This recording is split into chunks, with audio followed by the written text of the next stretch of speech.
Alright guys, so today I'm excited for this one, guys. So this is my very first Team Corally RC vehicle. I've always looked at them, just never really pulled a trigger. So I figured I saw this one came out.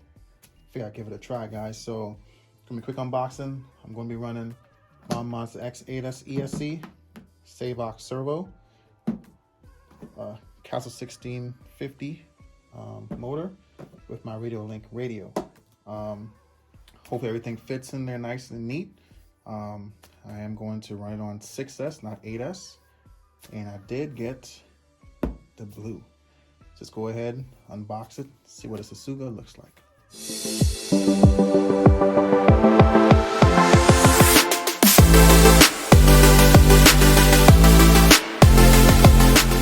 I guess my very first Team Corally vehicle, guys.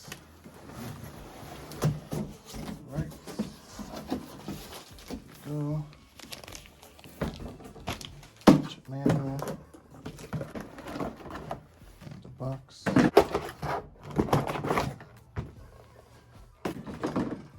Alright, here we go. So real quick, you get your manual, got an antenna tube, you get a pinion gear in here, and there's like some screws to install into pinion. Get a grub screw. Alright. And then this is the buggy, guys. I got a truck here in the background. So let me go over the manual real quick, guys. Show you what information is on here. Again, it's the Asuga Corally XLR. All right. So the manual got some pretty good details in it.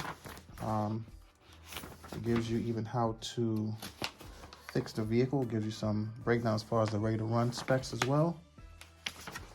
Shows you, if you're new to the hobby as well, shows you where everything, label everything. Center diff, speed control. It tells you everything you need to know about this car. So you could point to the thing and tells you what it is. So you know what part is what and you know where to locate the items. All right, good little description as to get started with the vehicle.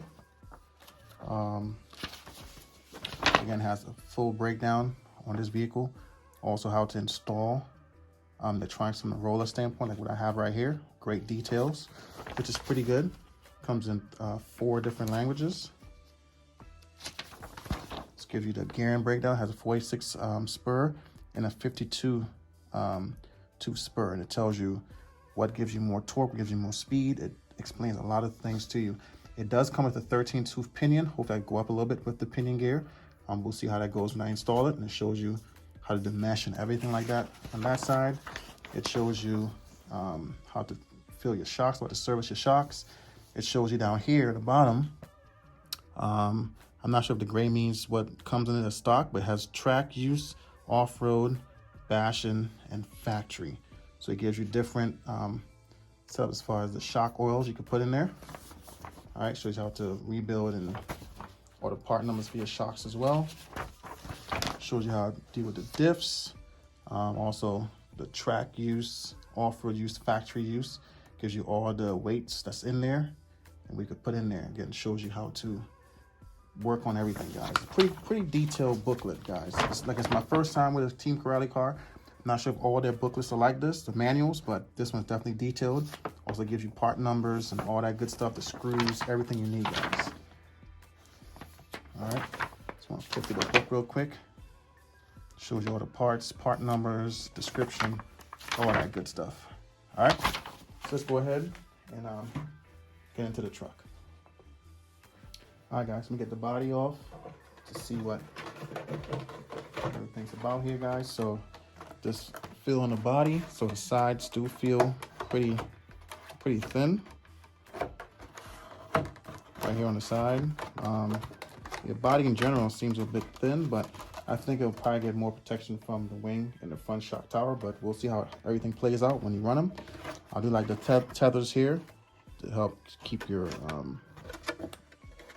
body clip in place. Silver backing on it. Reinforced here where the body holes are, which is pretty cool. All right. Gonna run through this real quick, guys. I don't want to take up too much time. I do want to install the electronics in here. All right, and bring you guys closer in. All right, so you guys see the insides of it. Got some nice bracing here up top. You have your steering linkage here. Your servo goes right here, radio box. All right, you got your motor goes right here, ESC right here, and your batteries Definitely like the straps. No funky tight, locking mechanisms. Definitely like the little winglets here in the front. I will show you guys here in a second. I'm gonna rotate the car for you guys.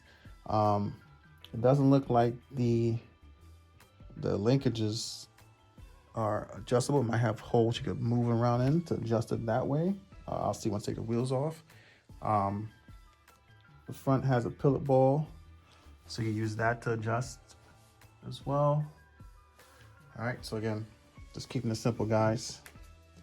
So you need the chassis. All right, so let's go ahead and give you a little spin. I'm gonna start installing electronics, guys. Yep, so it's looking nice. See little winglets right here. Some added downforce, sway bars, front bumper, red anodized wheel nuts. I said the wheel feel a little stiff, but we'll see how it is out there in the field. Definitely got a beefy arms. I said the wing, I'm not sure how much flex it will have in it. Hopefully it doesn't crack. Sway bar in the back as well. Integrated rear bumper to the skid plate. Beefy arms all the way around. With my style of driving, like I said, I don't plan on doing any crazy jumping with this, guys. Be more of a racer type. So we'll see how it goes. Again, like I said, it comes with a 13-tooth pinion. Hope I go up on the pinion to see what kind of speeds I will get as far as just being able to, race it around. I am using a 1650 and I'm running on 6S, not 8S. So if not, I'll have to bump up the motor and get something a little faster. All right, so let's go ahead and get into the video. I'm gonna start installing some electronics, guys. All right, so let's get started. I'm curious to see how the motor will fit. I'm gonna go ahead and start with that first, guys. Take this cover here off. All right, again, I made time lapse. I'll just show you what I'm doing and then come back to the video, just to save some time. Next, I got the two screws, the two motor screws. You see them right here, 1, 2. Undo those two, and then the mount should slide out. So take the one screw out, and the second screw. They got both the same size. All right, yep, I'm gonna get it out. So this is what it looks like. So I'm gonna put my 1650 on it. So I installed the 1650 on the motor mount. Got the 13-tooth on here for now, just to see what the fitment is gonna be like. I'm going to see if I can slide it on without any issues. See if I take the side guards off to slide this motor in. And I probably do. All right, so let me go ahead and I'll probably have to trim this section here off for the motor, which I don't mind. I don't mind doing that at all, which I probably will do. And on this side as well for the ESC. So let me go ahead and maybe take this guard off for now and slide the motor in. So it's fairly easy. Just the screws actually on the top side.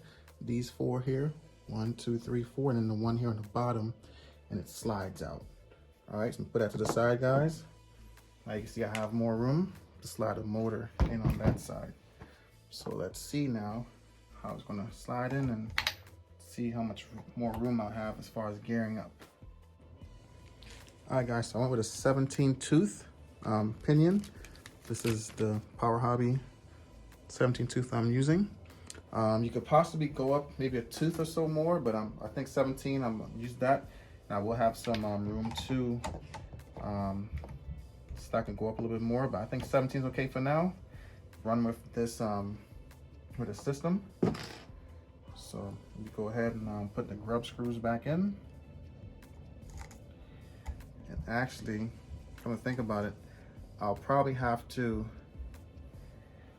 put the side guards back on, because now it covers up those holes. So I'll probably need to trim maybe the edge out so I could fit everything in there. But for now, I'm just gonna mount it up, and I'll do that later on just to save some time, guys. So we'll have to definitely do some trimming on the side guards to fit this motor. Alrighty.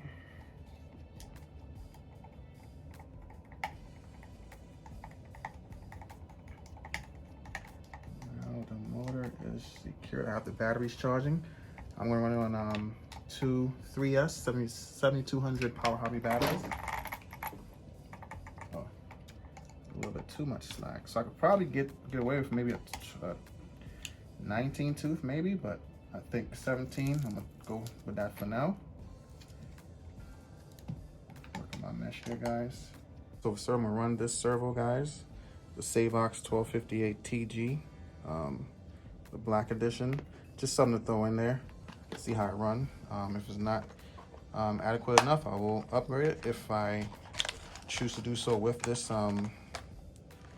buggy. Let's just go ahead and install the servo. And I guess I might as well get the radio too, but I'm just gonna put it inside. I'm not gonna plug it up yet, 'cause I know you have to center it before you do everything else. All right, so let's go ahead and get that going.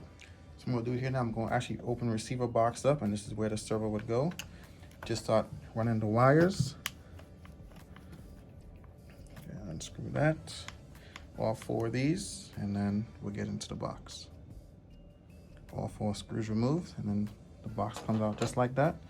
So now we will undo the servo screws. Okay, now to drop the servo in. So if you look, it'll be the horn will go on the back side.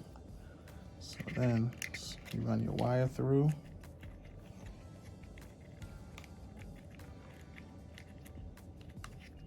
And then you have to bring it back through the bottom and up again. So let me get that done and I'll get right back with you guys. All right, so I got it through. I should look at the mirror to make sure, but I believe that's where the wires go. Took a little bit of finessing, but got it in there. I guess I had to figure out a way to run the ESC as well through and up there. Go ahead and start messing with the ESC. Get back with you guys. All right, so servo is in for now. Not hooked up yet. All right, so now for the receiver side, also for the battery. You also have the ability to remove this piece right here, which I am going to remove because when I try to put the batteries in, is a little longer than what it has right here. So I'm going to remove this. Adapter piece right here to make the battery tray longer, which I will need. Not sure if I'll go to a single battery step at one point, but we will see. So now I have extra room for the longer battery. Now I'm going to take this switch here out because I'm not using the stock electronics. And this is going to be in the way of the ESC. So I'm going to take that out. Which I'm liking this about this truck so far. You can remove a lot of pieces, customize it. All right, guys, so far my experience installing electronics, I mean, it's a little bit of finesse you got to do. So I just recently unscrewed the receiver box to run this extender up through it because my wire, my ESC cable, again, this is just my experience. Could be doing it wrong, but it's not long enough to reach. So I'm running an extender. I didn't have a single, it's a double. So I'm just gonna use that for now, just so I could have the cable to reach.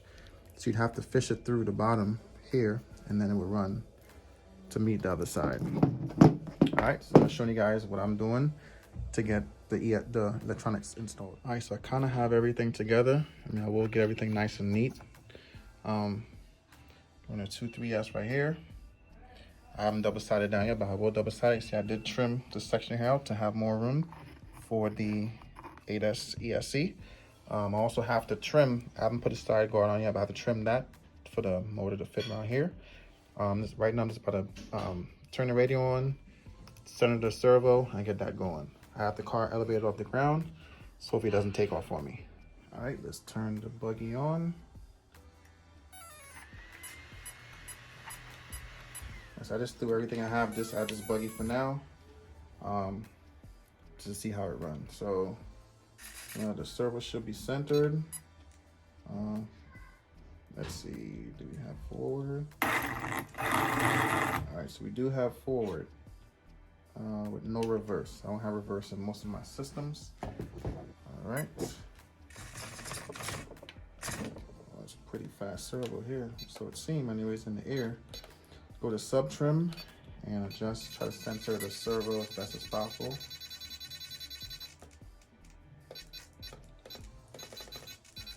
I think that should be okay for now. All right, so then now we have steering. Wow, guys, this is crazy. All right, then we have throttle. Now, earlier I said that it's probably 52. I think there's a 46 tooth in there because based on the chart, 46, you'll put an 18 tooth pin. That's what I recommend. So I have a 17 in there right now. So like I said, I'm pretty much ready to go do my little first run on it. I will do a on and off-road speed run just to see what the speeds are with this current setup in it. Then I just run on the open field on the grass to see what it runs like. Again, just do a little tidying up off camera, but that's pretty much the gist of installing electronics on it. Again, I want to thank you guys for watching, and I will catch you guys on the next one.